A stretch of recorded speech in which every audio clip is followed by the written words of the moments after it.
संविधान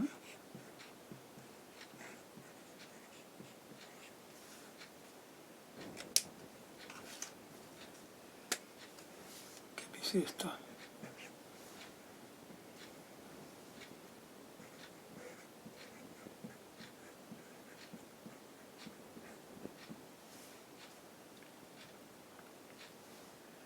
संसदीय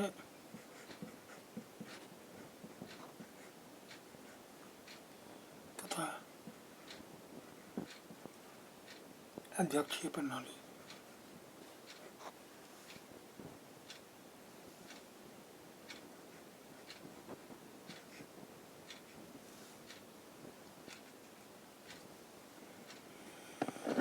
भारत एक गणराज्य है।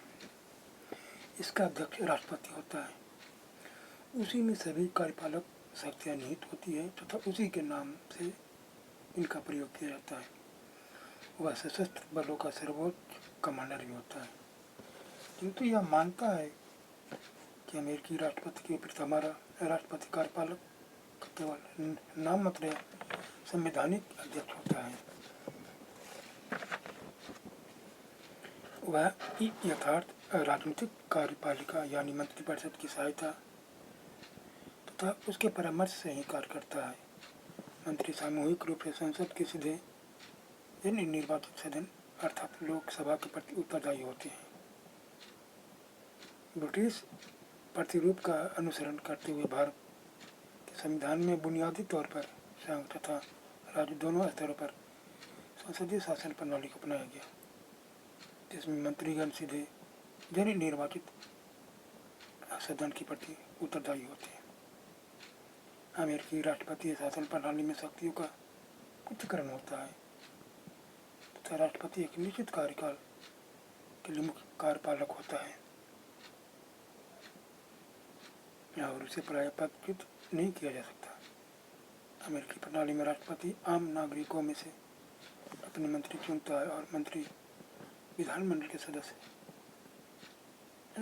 नहीं होते, जबकि संसदीय प्रणाली में मंत्री संसद से लिए जाते हैं तथा भी इसका अंग बने रहते हैं और वे लोकसभा के प्रति उत्तरदायी होते हैं।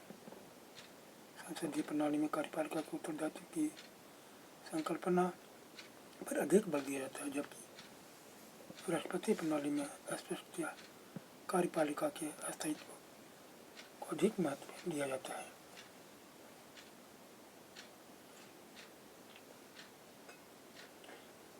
ब्रिटिश संसदीय प्रणाली को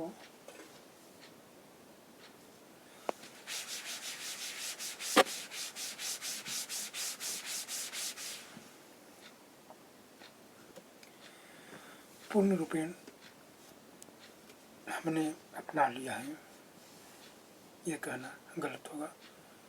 दोनों में अनेक मूलभूत अंतर और विभिन्नताएं हैं।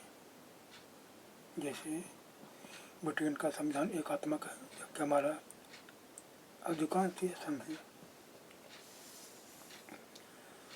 वहाँ वंशानुगत राजा वाला राजतंत्र है, जबकि हमारा देश निर्वाचित राष्ट्रपति वाला गणराज्य है।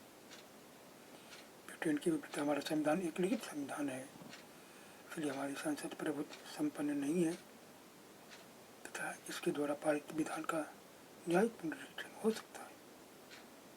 हमारे संविधान में वाद योग्य ऐसे मूल अधिकारों का घोषणा पत्र सम्मिलित है जो न्यायालय द्वारा न केवल कार्यपालिका के लिए बल्कि विधायिका के खिलाफ भी किए जा सकते हैं।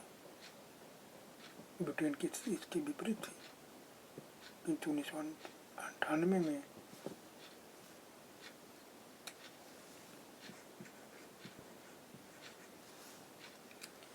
पारित विधेयक के अंतर्गत सन 2000 से मूल अधिकारों की न्यायालयों द्वारा लागू किया जा सकता है। हमारे देश में संसदीय प्रणाली के स्थान पर राष्ट्रपतीय प्रणाली को अपनाने